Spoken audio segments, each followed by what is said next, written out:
읽은 10절과 11절 말씀은 반전을 보여줍니다. 하나님께서 노하여서 너를 쳤으나 이제는 나의 은혜로 너를 불쌍히 여겼은즉 이방인들이 네 성벽을 쌓을 것이고 그 왕들이 너를 봉사할 것이며 또 이는 사람들이 네게로 열방의 재물을 가져오며 그 왕들을 포로로 이끌어 옴이라 말씀하고 있습니다. 하나님이 치셨습니다. 그러나 지금은 내가 너희를 긍휼히 여겨 너희를 이렇게 처음 칠 때보다 더 멋있게 근사하게 회복시켜 주실 것이다 라고 하는 약속의 말씀이 담겨져 있습니다. 이 말씀은 이스라엘 백성들이 하나님의 말씀을 버렸습니다. 세상에서 가장 귀한 것은 하나님의 말씀입니다.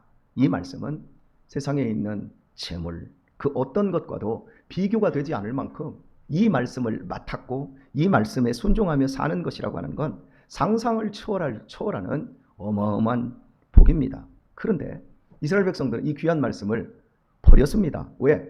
당장 돈으로 바꿀 수 있는 것도 아니고 말씀을 붙든다고 해서 당장 취업의 길이 열리는 것도 아니고 이거 지금 말씀에 순종한다고 해서 식량이 넉넉해지는 것도 아니었기 때문에 이스라엘 백성들은 이 말씀을 버렸어요. 그렇다고 이 말씀을 어디 내던진 게 아니고 말씀을 믿는 척, 말씀을 가진 척만 하지 실제는 재물이 더 좋고 세상의 우상을 섬기는 게 좋아서 이런 식으로 신앙생활을 하는 거예요. 주일에만 교회 오고 예배 시간만 오고 세상의 것이 실제로 하나님보다 현실적이고 너무 좋은 거예요. 그래서 말씀이 자꾸 소홀해지는 거죠. 그러다가 하나님이 그들에게서 노하면서 계속해서 경고를 주시는데도 이스라엘 백성들이 그 경고를 듣지 않다가 결국은 바벨론으로 끌려가게 되어집니다. 지금 그 얘기를 하고 있는데 그런 하나님이 그들을 완전히 버린 것은 아니고 결국에는 하나님께로 다시 돌아올 수 있도록 이방의 왕들을 세우셔서 너희의 그 성을 다시 짓는 데에 그 왕들이 봉사하게 해줄 것이다. 그리고 열방의 재물을 가져오고 그 왕들을 포로로 이끌어 올 것이다.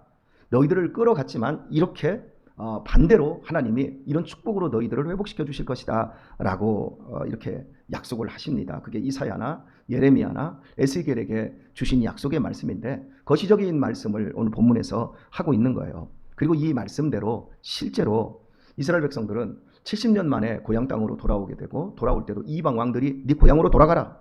그리고 돌아가서 성전도 세우고 성벽도 다 고쳐서 세워라. 이렇게 모든 걸 허락을 해요. 이뿐만 아니라 돈이 모자랍니다. 그래서 아직 성전 건축이 완공이 안 됐습니다. 그러냐? 그러니까 이방 왕들이 다리오 왕 같은 사람들은 돈을 주어서 그 다 완공해. 이러한 역사가 이게 펼쳐지게 되어집니다. 그 얘기를 오늘 본문에 하고 있는데 이 본문은 그냥 단순히 이스라엘 백성들이 육적인 이스라엘이 70년 만에 회복되는 것만 이야기를 하고 있지 않다라고 하는 것이 11절을 보면 그 왕들을 포로로 이끌어 옴이라 이렇게 말해요. 그리고 그 성문이 항상 열려 주야로 닫히지 아니하리니 이렇게 말해요. 이 말씀은 육적인 이스라엘을 하고 있는 얘기가 아니에요. 왜냐하면 성문이 항상 열려 있었던 적이 없어요. 저녁에는 항상 닫았어요. 그런데 여기서 항상 열려 있다 그러고 이방의 왕들이 포로로 잡혀온 적이 없어요. 역사 속에서.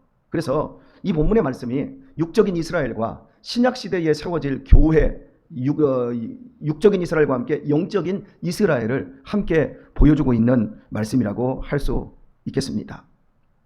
이스라엘 백성들이 하나님의 말씀을 버렸는데 이 땅에 예수님께서 다시 오실 때 요한복음 1장에서는 무엇이 육신이 되어 오셨다고 하죠? 말씀이 육신이 되어서 오셨다 이렇게 표현을 하잖아요. 그런데 그 말씀이신 예수님을, 말씀이신 그리스도를 당신의 백성에게로 왔는데 당신의 백성들이 섬기지 않고 알아보지 못하고 버려요.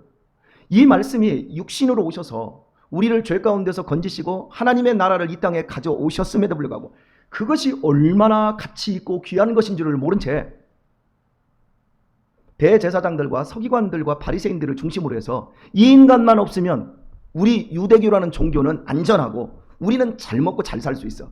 이 인간이 하나님의 나라가 어떻고 자기를 부인하고 자기를 쫓고 이상한 얘기하는 거, 이 사람만 입닥치게 하면 우리는 모두 살 수가 있어. 그러니까 한 사람을 죽여서 우리가 편안해지자, 이걸 가야바가 결정을 해요. 그리고 그 시대에 유대인들 모두가 동조해서 예수님을 십자가에 못 박아 죽이지 않습니까? 그래서 어떻게 되던가요? 그걸로 끝난 것이 아니라 도리어 유대인들은 버린 그 복음이 이방인들이 그 복음을 붙잡고 복을 받는 엄청난 축복들을 이방 세계가 먼저 누리게 됩니다. 그리고 지금도 이방 세계가 복음을 누리고, 아직도 유대인들은 빨리 우리에게 메시아를 보내달라고, 2000년이 지났지만 그분이 말씀으로 이 땅에 오신 하나님의 아들이었어요. 그런데 그걸 아직까지도 인정하지 않고 모든 축복을 이방인들이 누리게 되어집니다. 그래서 예수님이 이 땅에 다시금 재림 심판주로 재림하실 때는 그 유대인들이 하나님께로 돌아올 때, 그때 예수님이 재림하신다, 이렇게 약속되어 있는 것이 신약 성경이라고 할 수 있겠습니다. 이제 오늘 본문을 교회 시대로 교회를 향한 말씀으로 주고 있는 그 부분을 우리가 함께 살펴보면서 오늘 말씀의 깊이를 들여다보려고 합니다. 자, 11절을 보면 네 성문이 항상 열려 주야로 닫히지 아니하리니, 이 말씀입니다. 고대 세계에서 그 성벽은 모든 도시에 있어서 가장 중요한 역할, 기능이었습니다. 성벽 안에 사는 사람들과 성벽 밖에 사는 사람들. 우리가 조선시대를 살지 않았지만 서울에 가면 남대문, 숭례문이지요. 남대문, 그리고 뭐 동대문, 뭐 서대문, 지금은 서대문은 없어서 서대문 구는 있습니다. 그리고 저 그 뒤쪽에 창의문이라고 하는 예전에 북대문이, 이렇게 4대 문이 서울 시내에 이렇게 있었어요. 그리고 이 서울 시내에 그 뒤쪽에 북한산에 또 연장시켜서 북한 산성을 쌓습니다. 만약에 외부의 공격을 받거나 민중의 쿠데타가 일어나면 일시적으로 피할 장소로서 북한산만큼 좋은 곳이 없어서 성벽을 쌓았어요.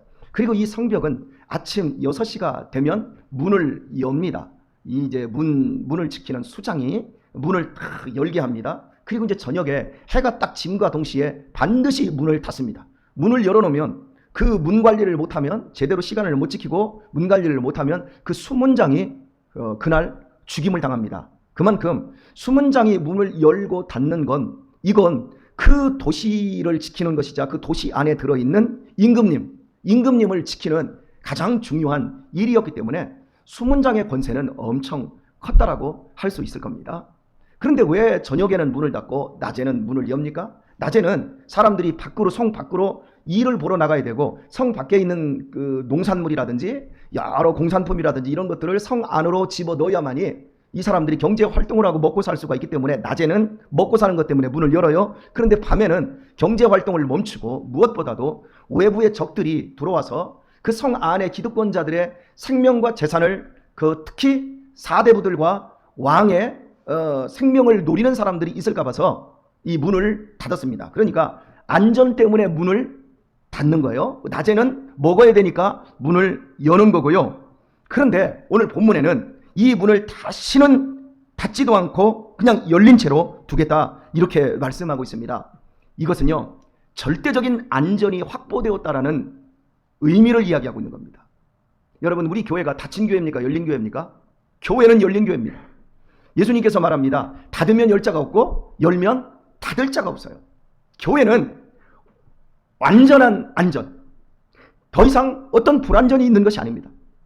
이 안전이 뭐냐면 우리의 생명, 우리의 영혼의 완전한 구원과 승리와 축복이 보장되었다라고 하는 의미를 오늘 본문이 이야기를 하고 있는 겁니다. 예수 그리스도로 말미암아서 지옥문은 닫혀버리고 천국문이 열렸습니다. 낮과 밤이 구별이 없습니다. 왜? 그분이 빛이기 때문에 완전한 구원, 완전하고 안전한 구원이 이미 확보된 그 상태. 더 이상 교회는 세상에 쫓길 이유가 없습니다. 세상에 대해서 교회는 불안해할 필요가 없습니다. 왜? 세상은 항상 불안 자체이지만 교회는 우리의 영혼에 대해서 그 누구도 우리를, 그 영혼을 빼앗거나 그 영혼을 잘못된 길로 이끌 수가 없습니다. 왜냐하면 그리스도로 말미암아 확보된 영원한 구원의 문이 활짝 열렸고 다시는 우리의 앞에서 이 문이 닫히지 않을 것이기 때문에 그렇습니다. 자, 그리고 이 문이 닫히지 않을 수 있는 이유는 계속해서 찾아오는 사람들이 있기 때문에 그렇습니다. 가끔씩 저희 교회가 이렇게 문이 닫혀 있어요. 그래서 사람들이 이제 교회에 왔다가 목사님 문이 닫혀 있어요. 기도하고 싶은데요. 문이 닫혀 있어요. 그러면 제가 열어주거든지, 뭐 박정수 권사님한테 연락을 해서 문 좀 열어주세요. 뭐 예전에 이민자 권사님이 많이 열어주셨지만 문지기 하셨던 분들이 많아요. 네, 이렇게 계속해서 찾아오는 사람들이 있기 때문에 이게 문을 이게 닫아놨다가 이게 참 불편함이 많아서 이제 우리 성도님들한테 열쇠를 가지고 계신 분들이 상당히 많이 있지 않습니까? 교회 오지도 않으면서 열쇠 괜히 가지고 계신 분들은 빨리 그거 반납하셔요. 이제 뭐 가지고 있어야 뭐 합니까? 예. 그렇게 지금 쓸모없는 그런 열쇠들이 많이 있는 것 같은데요. 예. 이렇게 진리에 갈급한 사람들이 세상에 있어요. 교회의 역할은 진리의 등대와 같아요. 어둠이 딱 임해버리면 교회는 이 진리의 빛을 활짝 비춰야 돼요. 왜? 세상이 진리를 보지 못해서 죽어가고 있거든요. 세상이 번쩍번쩍거리고 있고 세상이 광명천지 같아도 세상은 너무나 어둡습니다. 진리 안에 있지 않은 사람들은 그 자체가 어둠인 거예요. 소크라테스가 아테네라고 하는 당시 2500년 전에 가장 전 세계에서 근대화되어지고 문명화되어 있던 세계 아테네 시민 아니었습니까? 그런데 그 아테네 시에서 낮에 이게 등불을 들고 다녔어요. 등불을 들고 다니면서 어둡다 이러고 다니는 거예요. 그러니까 소크라테스를 보는 젊은이들이나 그 시대에 선생들이 있어요. 소피스트라는 선생들이 있어요. 사람들을 가르치는 선생들이 소크라테스를 보고 그러는 거예요. 뭐가 어둡다라는 거예요. 광명천지에. 그러니까 당신들은 어두운 게 보이지 않는단 말이요. 우리 모두는 다 깜깜함 속에서 다 소경 아니요. 그래서 나는 이 진리의 등불을 밝히고 지금 이러고 다니는 거요. 그랬더니 사람들이 그럽니다. 저 미친 인간. 소크라테스는 말합니다. 너 자신을 알라. 나를 안다고 생각하는데 사람들이 나를 안다고 생각하고 있지 실은 모르고 있는 거예요. 근데 소크라테스는 내가 너희들보다 나은 건 너희들은 안다고 생각하고 안다고 깝죽대며 안다고 가르치고 있지만 나는 내가 아는 사실은 내가 모르고 있다는 것이다. 그래서 나는 진리를 찾기 위해서 이렇게 한평생 71세에 죽었거든요. 70년 동안 내가 이러고 돌아다니고 있다. 진리를 찾기 위해서. 그런데도 그는 진리를 못 만났어요. 그런데 소크라테스의 결론이 뭐냐면 나는 진리를 못 만났지만 분명히 인격적인 신이 있다는 것은 나는 이해한다. 근데 그 인격적인 신이 너희들이 지금 믿고 있는 것처럼 제우스를 믿고 헤라신을 믿고 그러는 것처럼 이건 모두 다 우상숭배이고 너희들은 거기에 인격을 넣고 있지 않냐. 그런데 나는 인격적인 신을 나는 느낀다. 근데 너희들은 인격적인 신은 배제시키고 너희들 자신이 신이 되어서 아는 척하고 그리고 살고 있지만 너희들은 모두 구원받지 못했다. 너희들은 왜? 덕을 세우고 있지 않잖느냐. 최고의 사람의 지식은 덕인데 너희들에게는 덕이 없고 너희들의 지혜를 가지고 모두 돈으로 바꿔서 호의호식하고 있지 않느냐. 제 아내가 소크라테스를 처음 소크라테스의 변명을 읽은 날 그날 저녁에 너무나 충격에 빠져서 엉엉 울었어요. 이 사람은 예수님을 못 만났는데 어떻게 예수님을 만난 사람보다 더 진귀하게 사느냐. 울었어요. 그리고 그 소크라테스 변명을 수십 번을 읽었어요. 그 책을. 그리고 애들하고 여러 번 그 부분을 함께 이제 공부를 하고요. 그래서 제가 우리 아들들한테 지금 소크라테스 변명을 읽어주고 있어요. 조금 읽고 나서 함께 이야기하면서 소크라테스의 사고 구조를 이야기를 하죠. 예. 제가 여러분에게 지금 말씀드리고 있는 핵심 뭐냐면 사람들이 어둡다라는 거예요. 돈도 많고 좋은 자동차도 타고 좋은 학교도 나왔고 알만큼 지식과 정보도 아는데 사는 꼬라지를 보면 2살짜리, 3살짜리도 못한 인생을 사는 사람이 한두 명이 아니라는 거죠. 그러다가 그들이 정신을 차리게 되면 어딘가를 와야 되는데 그 어딘가가 어딘지를 알려주는 기능을 해야 될 것이 교회인 거예요. 그래서 교회는 문이 닫히면 안 돼요. 정말 진리를 찾기를 원하는 사람들이 언제든지 와서 이곳에서 와서 그 빛을 발견할 때 그들에게 생명이 주어지는 거거든요. 바닷가에 있는 등대들은 낮에는 불을 끕니다. 그러나 저녁이 되면 어김없이 등대에 불을 밝힙니다. 왜요? 어두울수록 사람들에게 길을 보여줘야 되기 때문에 그렇습니다. 여러분, 참 병원에서 근무하시는 분들이 참 어려운 사람들입니다. 특히 119에서 응급구조대로 일하는 사람들 참 귀한 분들이지요. 병원의 응급실은 119의 구조대는 어떤 경우에도 휴일이 없습니다. 왜요? 사람들의 생명을 다루기 때문에 그렇습니다. 당장 죽어가는 사람들, 골든타임 10분 이내에 그들을 어떻게 처치해야만이 그들이 살아날 수 있으니까요. 그래서 교회는 응급실과 같습니다. 교회의 문이 닫히면 안 돼요. 제가 여기서 교회의 문이 닫힌다라고 하는 건 저 밑에서 현관문을 닫는다는 얘기가 아니에요. 성도들 한 사람 한 사람이 응급대의 그 대원처럼, 병원의 응급실에 있는 직원들처럼 깨워서 지금 진리에 대해서 눈이 어두운 사람들을 내가 어떻게 하면 저들을 구원해낼까 해서 내 힘과 내 시간과 내 에너지를, 내 재물을 그 사람들을 살리는 일이라고 한다면 이 부분을 써야 되는 거예요. 교회 와서 그냥 껄떡대고 살면서 그냥 교회 와가지고 이거 그냥 시간이나 때우고 이러면서 나 천국 가, 이런 시각으로만 가질 것이 아니라 내가 구원받은 그 자리에서 아직도 그 불이 나가지고 지금 다 죽어가고 있는데 곧 죽을 것인데 정신 못 차리고 있는 그 사람들을 구원하는 일이라면 내가 두 눈을 밝히고 내가 깨워서 그들을 구원할 수 있는 그 사람들로 우리 자신들 속에 이런 문을 열어두는 게 있어야 돼. 제가 참 안타까운 건 세상 친구는 너무 많은데 사람들과의 관계는 너무너무 이렇게 넓게 펼치고 있는데 단 한 사람도 교회에 데려오지 못하는 사람들을 보면 저는 너무너무 안타까워요. 그래서 참 이렇게 많은 관계하면서 사람들 막 계모임도 많고 친구들도 많고, 그런데 그 사람을 통해서 어떻게 단 한 사람도 교회에 오지 못하느냐 말이죠. 제가 이런 걸 보면서 너무 안타깝게 생각하고, 젊은 사람들도 막 친구들도 많고 친구들도 막 내 집에 찾아오고 나도 막 찾아가서 놀고 먹고 마시는데 제가 물어봅니다. 그렇게 친구 많은데 어떻게 단 한 사람도 교회를 못 데려오냐? 문이 닫혀져 있어서 그래요. 문을 열어야 되는데 문을 닫아서 그래요. 참 이런 부분들이 너무 안타까워요. 교회의 사명은 세상이 넘어질수록 일어나야 되는 거예요. 세상이 깜깜할수록 교회는 빛을 발하는 사명을 감당해야 되는 거예요. 병원 응급실처럼 사람들이 다치고 널브러지고 죽어갈 때 교회는 오히려 막 사람들이 들어오는 거예요. 여러분, 교회는요 시끌벅적해야 돼요. 교회는 조용하면 안 돼요. 교회는요 응급실에 가보세요. 저 아주대학병원 같은데 응급실에 한번 가가지고 거기에서 하루 저녁만 재보세요. 막 밤에 앰뷸런스가 계속 미어터들고 막 소리 지르고요. 막 정신 하나 없어요. 응급실에 들어가면 사람 막 손가락 잘라서 온 사람, 막 피 머리 터져서 온 사람, 막 뇌출혈로 막 다 죽어간다고 지금 막 소리 지르고 옆에서 막 가족들 아우성 지르고요. 막 의사들 야 빨리 싹싹 막 소리 지르고 정신 하나 없어요. 그런 것처럼 이 교회는 사람들을 살리는 그것 때문에 동서남북 이거 막 정신 하나 없어야 돼요. 야 우리 돈 좀 우리 모임에서 돈 좀 걷어서 밥 먹으러 가자. 야 커피 뭐 이러고 정하게 이런 게 이 교회의 사명이 아니라, 교회는 막 이렇게 뜨면 야 우리 저쪽으로 선교하러 가자. 야 우리 저기 전도하러 가자. 야 저 사람네 저 전도할 사람이 있대. 야 우리 거기 위해서 기도해주고 어떻게 작전을 한번 짜보자. 이러면서 막 작전 회의부터 시작해가지고 막 이런 것들이 이루어져야 이게 교회인 거예요.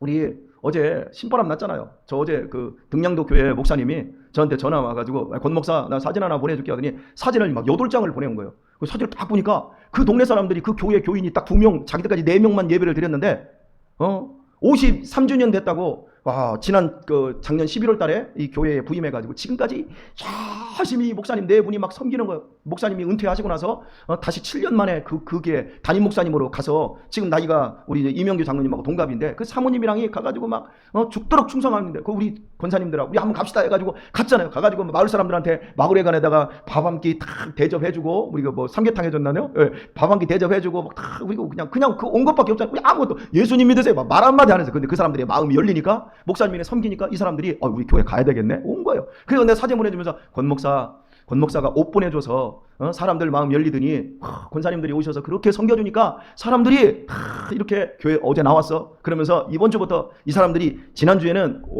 그 동네 사람들 다 나왔지만 다가 교회를 나오지는 않을지도 몰라. 그런데 이제부터 이 교회 이 사람들이 예수님을 알게 될 거고 하면서 막 너무 좋아가지고 이 기쁨을 함께 나누고 싶다고. 예, 그렇습니다. 우리 가가지고 한 200여만 원을 쓰고 왔어요. 우리 가가지고 여러분 거기까지 가는데 기름값 쓰고요. 너무너무 피곤하고요. 힘들었어요. 그런데 우리는 몰랐어요. 그런데 하나님께서 우리를 통해서 그렇게 사람들을 구원하는 그 일들을 하시는 거예요. 우리의 재물이 그렇게 써져야 된다니까요. 우리의 시간이 그렇게 써져야 된다니까요. 내 배 아무리 많이 먹고 내 좋은 옷 아무리 입고 좋은 차 아무리 탔어도요, 나중에 보면 아무런 의미가 없어. 제가 인생을 살아가면서요, 의미가 없는 그것 때문에 허무해서 미치겠다니까요.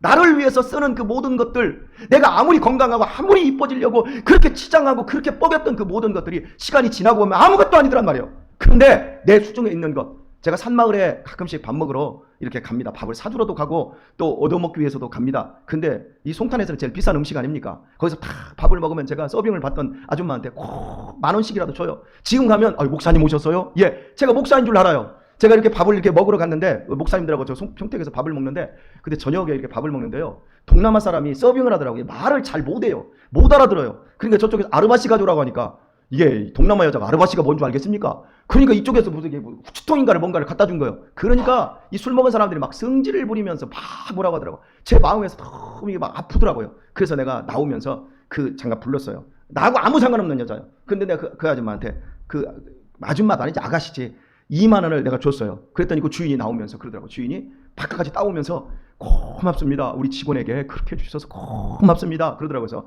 목사님이시지요? 나한테 그래요. 그러길래 예 목사입니다. 그랬더니 교회 다니십니까? 아니요 그러더라고요. 그 사람은 나로 인해서 내가 2만 원 그 쓴 거로 인해서 예수님께 한 발짝 더 가까이 나간 거예요. 우리의 삶이 이렇게 열린 문이 되어야 돼요. 저는 그게 아깝지 않습니다. 예, 여러분 뭐 들어고 주냐고 옆에서 뭐 들어주냐고 할 수 있어요? 아니요. 왜 뭐 들어줘요? 예수님 믿게 하고 싶어서. 오늘 우리의 삶 속에서 돈이 남아서 이렇게 티 뿌리고 다니는 게 아니라 예수님을 전하고 싶어서 우리의 삶이 이렇게 바뀌어야 됩니다. 그것이 열린 문이고 그것이 응급대원과 같은 그런 역할을 감당하는 일이고 이것이 확보된 안전 속에서 살아가는 성도의 참된 지혜일 것입니다.